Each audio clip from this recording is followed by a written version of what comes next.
Hello everyone and welcome to another episode of Investigation. In today's episode of Investigation, we'll go over 2021 AIME 2 number 10. And this problem states two spheres with radii 36 and one sphere with radius 13. So let's try to draw it. 36, 36, 13.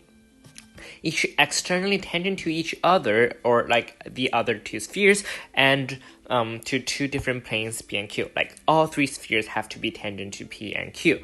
How would that be possible? So P would look something like this, where it's like in front of the three spheres, and Q would be like behind the three spheres, and we will have intersection line L of the two planes.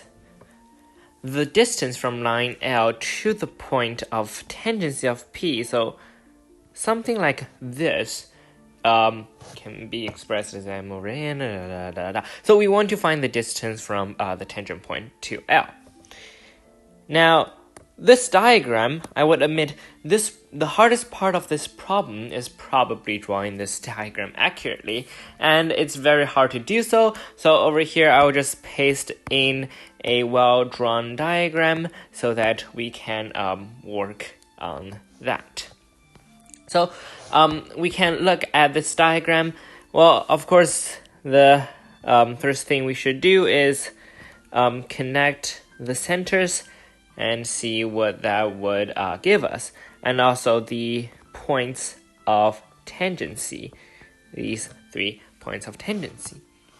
And if we look at this, because we're in 3D geometry, here, this line, from radius to the point of the tangency, with any line along P, or the plane, like the plane that's tangent to the sphere, it is going to have a 90-degree angle, which means that if I connect the 2 points, this line is on P, which means that, yes, we could say that this is a 90-degree angle, this is a 90-degree angle, this is 36, this is 36.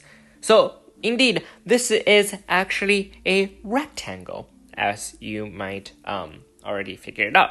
This has 72, so this is 72. This part is 72 as well.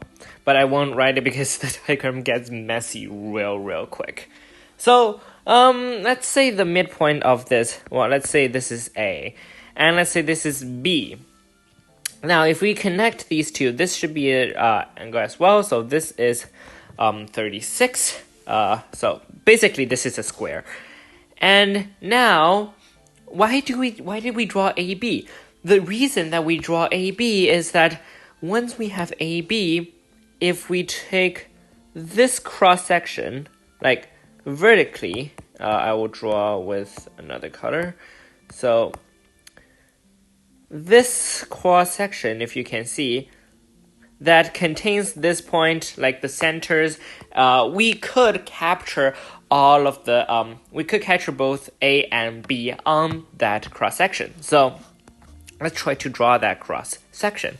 So on this cross section, we have this point A, have this point B, and then if we connect the centers, or A to this center, let's call this center O, this should also be on this cross section. Just convince ourselves with that. And we know that these 2 points are also on this cross section because of symmetry, right? Like these two are symmetrical, and in the middle we have these 2 points. So these 2 points would also be symmetric, and this length would be the length that we want to find out. So if we draw that, let's say over here, this is the length we want to find. Let's say this point is the point on L, so let's just call this point C and D. Nothing like over the head. So if we connect these, convince yourself that, well, if we look at this symmetrically, D is perfectly along the middle line. Like A is in the middle, and O is also in the middle, and D, because of this symmetry, is also in the middle. So we know, or at least intuitively feel, that A, O, D are collinear. And on the surface, or on the plane P, we have this B, C, D. All three of these points lie on that. And we know that all three of these points lie on this cross section as well. So two planes can only intersect in a line, or does not intersect at all. So these 3 points are on both of these planes, so they must be collinear as well. So this is what we have over here.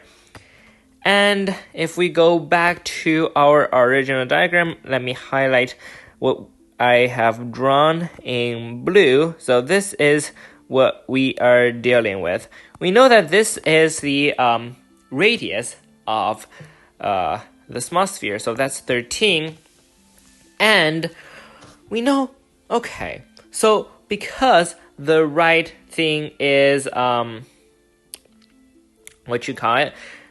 a rectangle, and if you look at this right over here,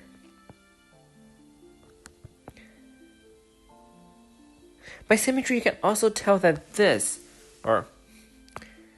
by symmetry, this is also a right angle, which means that this side is 36, this is 13, this is 36, so in total it's 49, so we can find the length of AO. So AO by Pythagorean theorem is 49 squared minus 36 squared. It's actually a really nasty number, so let's just leave it like that for now. So we know AO.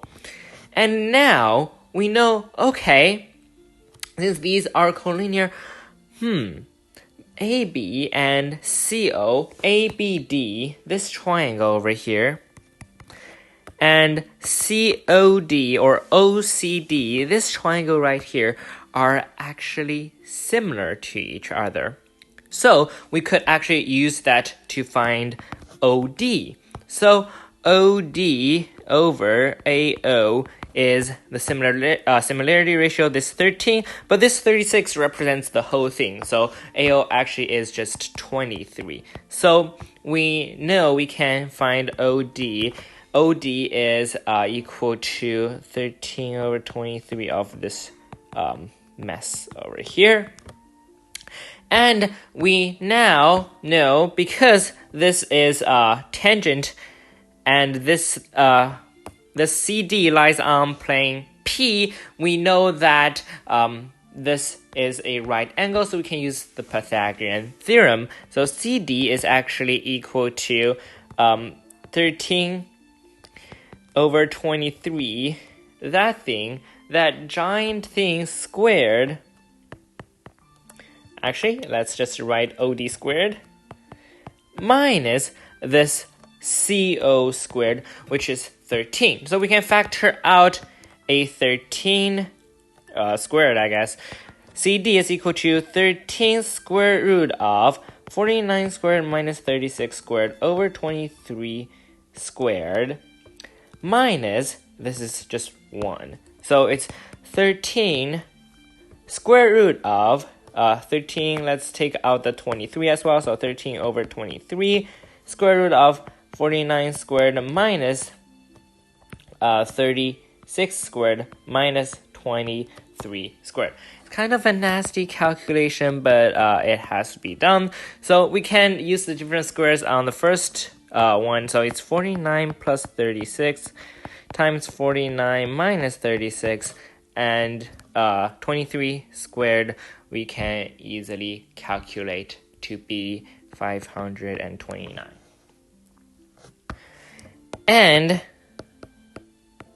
this 49 plus 36 gives us, or it should give us 85. 49 minus 36, that gives us 13 minus 5, 29. I actually have to calculate that manually, which isn't the best thing, but it has to be done.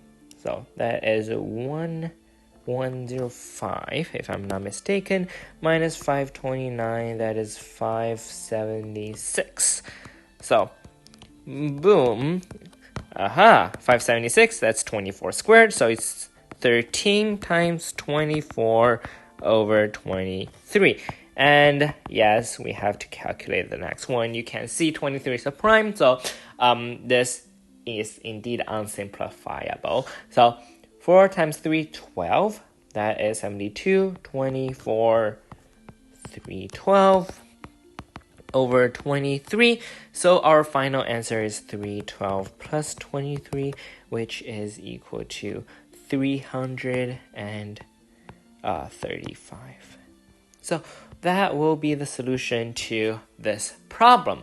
And I'll admit, this problem is really hard to think of. How would you know to construct the midpoint of B and A? Like, without thinking, I have to draw such cross-section, find like a similar triangle. It's really, really hard. But we know that after drawing this diagram, if you play around with it a little bit, you can get sort of an intuition of which way to go.